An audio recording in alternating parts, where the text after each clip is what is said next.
Before this video starts, make sure to give it a quick thumbs up, and if you are not a current subscriber, make sure to click that subscribe button and turn on post notifications so you'll never miss a video. Thanks. Hey, what's going on guys, Cardtrix here. Today I'm going to be showing you another awesome card trick tutorial. This trick is a very popular trick in card magic. This is known as the Jumping Gemini. Now, I'm sure most of you, if not all of you, have seen some kind of version of this trick performed before. The only thing this time is I actually added my own little twist to the trick, and I think you guys are really going to like it. So, without further ado, let's get into the performance and we'll get straight into the tutorial afterwards.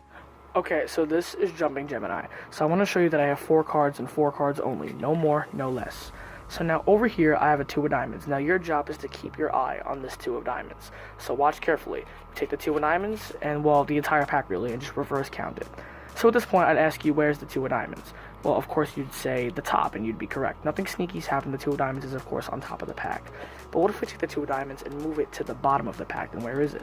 Well, of course, you'd say the bottom, but you see it's actually still on top of the pack. What if we take the 2 of diamonds, put it on the bottom again? Well, you see it actually still appears on top of the pack. So now, there has to be some kind of trickery going on here. But watch carefully.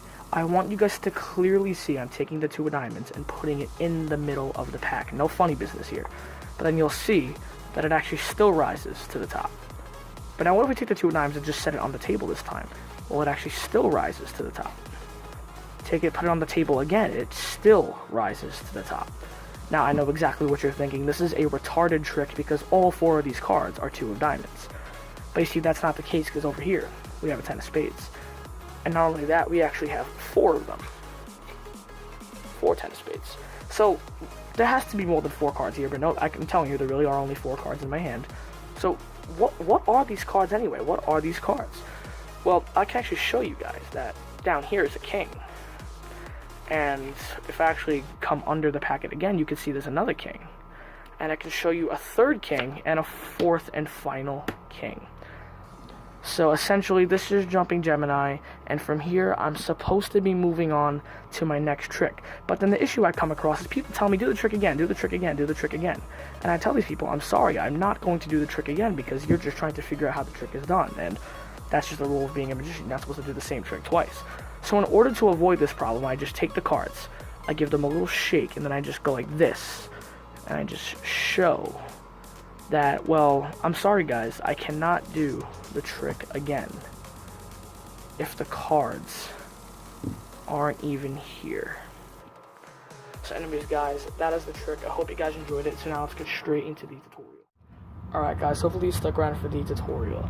So I really like this trick. It gets insane reactions, and it also enhances your sleight of hand techniques. So without further ado, let's get into this card trick. So of course I'm going to be teaching you in depth the Jumping Gemini routine, and then at the end I'm going to teach you how you can do my original twist on the trick with the blank cards.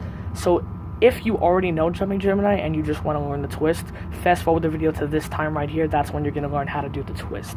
But if you don't know Jumping Gemini, then I'll teach you right now. So here's the original Jumping Gemini routine. You're going to pull out 4 cards. It's going to be these 4 cards. The 2 of diamonds, the king of hearts, the 10 of spades, and the king of clubs. And you're going to arrange them in this order. 2 king, 10 king. Alright, perfect. So once you have your 4 cards, you're going to start off with them on the table, in your pocket, take them out, do whatever you want at this point. You're going to push off the top 2 cards, put them in the other hand, and just kind of flash that you only have 4 cards. Because as the routine goes on, your spectator is going to 100% think you have more than 4 cards. So it's good to show that you only have 4 cards from the get-go. So you're going to put your cards back in the original order that they were in, but you're not going to square these cards up with this packet. You're going to keep a pinky break in between both piles. So I go to square everything up, but now I actually have a little slight pinky break in between those cards. I transfer that pinky break to a thumb break now. Flip the whole packet over and show the 2 of diamonds and tell them their job is to keep track of this 2 of diamonds. From here, flip the whole thing over, and now you're going to appear to reverse count the cards, but you're actually doing a sneaky move here. It looks like you're reverse counting the cards, but here's what you're actually doing. You're taking this packet of 2, you're just going to peel off that packet of 2 cards. It looks like 1 card, but make sure you keep it nice and square so it looks like 1 card. So, peel off that packet of 2 cards. You're going to put it back on the bottom of this packet. Then you're going to peel off these 2 cards just like this. Then take this packet of 2 and drop it on top. So that's what you're actually doing instead of a reverse count. And in full speed, it'll look a little something like this. 1, 2, 3, 4. So that's what it'll look like in full speed. It looks like a normal reverse count. But after you do that little move, this is what the setup's going to look like. So now you're going to ask your spectator what position the 2 is in. And of course, they're going to say the top. Now, it's actually in the 3rd position. So what you're going to do is you're either going to do a little pinky pull down, or you're just going to riffle off 1 card from the bottom. And you're going to do a triple lift. You're going to flip over 3 cards as 1 and say, yep, of course it's on top. So from here, do another triple lift, flip everything over and say, but what happens if we take the 2 and put it on the bottom? In reality, this is actually a king. Then they'll say it's on the bottom. But now what you're going to do is just riffle off 2 cards this time and do a double lift. So you're flipping over 2 cards as 1, showing the 2 of diamonds again, and be like, no, it comes back to the top. Now what if you take it and put it on the bottom again? In reality, it's actually a 10. They'll say it's in the bottom, and then of course, just do a single lift. This is only 1 card. So you just flip over this 1 card, showing that the 2 of diamonds comes back to the top. So from here, you're going to take the 2, you're going to spread out this packet, take the 2 and say, okay, so that maybe there's some trickery going on, but I want you to clearly see the 2 is going in the middle, and just take the 2 and put it in the 3rd position. So from here, you're going to do another triple lift, flip over 3 cards as 1 to show the 2 of diamonds coming back to the top. Flip it over and set what appears to be the 2 on the table, but it's actually a king. And this time you're going to do a double lift and show the 2 on top again. Flip the double over again and set what appears to be the 2 down, but it's actually your 2nd king. And from here, just do another single lift, flipping over 1 card, showing it comes back to the top again. And now you're going to say something along the lines of, I bet you think this is a stupid trick because I just have 4 2s in my hand. And this could be a common thought for spectators, considering you only showed the bottom card to begin with when the trick started. So they might think you have 4 2s. You're going to say that's what they might think. And you'll say that's not the case because they actually have a 10. You're going to flash the 10 on the bottom. And from here, you're going to show you have 4 10s by doing a frustration count. And what this is you're going to hold these cards in middle grip with your thumb at the back, the middle, and ring finger at the top, your pinky off to the side, and then, of course, your index finger over the middle. And you're going to, here's what the frustration count looks like, basically. You show the bottom card, you peel off the top card. Show the bottom card, peel off the top card. Show the bottom card and peel off the top card. Show the card, put it on top. So in full speed, the frustration count looks a little something like this. And it looks like you have 4 10s if it's performed correctly. So you show 4 10s, and at this point ask them, well, what are these cards anyway? And as you ask that, just kind of flash that you have 4 cards again. And they might say 10s, they might say 2s, but what you're going to do is you're just going to take 3 cards, all 3 cards in the bottom, alright? And you're going to pull them out and show a king. And again, this is 3 cards, so make sure you keep them nice and square and make it look like 1 card. Say we have a king. And another tip here is you're going to be showing both kings twice. So obviously, since they're going to be seeing the same ones twice, you need to make sure that they don't have enough time to register the suit of the king in their brain. So barely show them the king. Just be like this. Okay, we have 1 king. Just let them glance at it and flip it over right away. Don't give them too much time to study the king, otherwise at the end they'll realize they'll see it. They've seen it twice. So say, okay, well we have 1 king. Put those 3 cards on top, set down what appears to be the king, it's actually the 2. Move the top card to the bottom. Now you're going to peel out the bottom 2 cards this time and say, we have another king.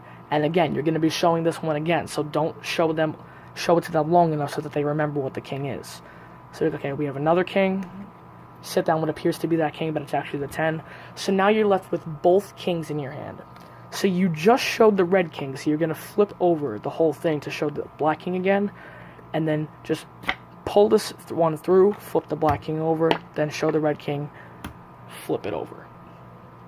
So that is jumping Gemini. From here, the trick is over.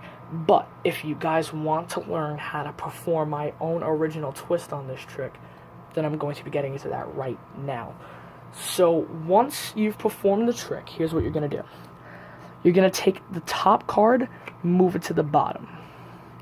And then you're going to flip the packet over and just set it down and say, okay, Normally, at this point, I'm supposed to be done and moving on to my next trick. As you say that, you're just going to kind of spread over a few cards from the top of the deck. And then you're just going to kind of barely separate the top 4 cards, which are your blank cards. And then from here, you're just going to get a bit of a pinky break on those cards. When you go to square everything up, you have your pinky right there. So it looks like you square everything up, but you actually got a secret pinky break. So you have everything, and then you just, boom, just like that. So it looks like you squared everything up, and in reality, I have that pinky break right here. So that's how you get a pinky break on those blank cards. Take the 4 cards from the Jumping Gemini routine, set it on top of that break, and then steal those blank cards away, just like that, and set the rest of the deck down. So then you're going to say, well, people tell me to do the trick again. But then you're going to say, I don't want you guys to figure out how I do the trick, so you can say, I can't do the trick if I don't have the cards. And from here, you just do a through the fist flourish. So I just shake my hand, and eventually I just turn my hand over. And then I take my thumb and I push the cards through my fist to show the blank cards. Now, what I did in the performance is just as an extra seller, I shook, I flipped over, and I still shook my hand just like this, just to kind of make it look like I was like wiping the ink off, just to make it look a little more visual. So you show the blanks, you put everything on top of the deck, and then from here you push over those top 4 cards, showing all of the blank ones, and then they can inspect those cards. So now, these cards are fully inspectable, but you're not left completely clean because you still have all the cards sitting on top of the deck. So what you could do is, while they're inspecting it, you can just cut the cards to the middle and move on to your next routine, and then they'll forget about it. Or, if you're only doing the Jumping Gemini routine and you're not doing any more card tricks, then what I highly recommend you do is, while they're inspecting the cards, just get a pinky break on those top 4 cards, just like this, and then quickly just kind of palm them away. Just kind of come over here and palm the cards off, just like that, and from there you're left completely clean. So that is Jumping Gemini with my own original twist. Let me know in the comment section what you think about the little twist I added to it. I want to know what you guys think about it. So that's pretty much it for this video. I'll see you guys in the next one. Cardtrix 8 signing off. Peace out.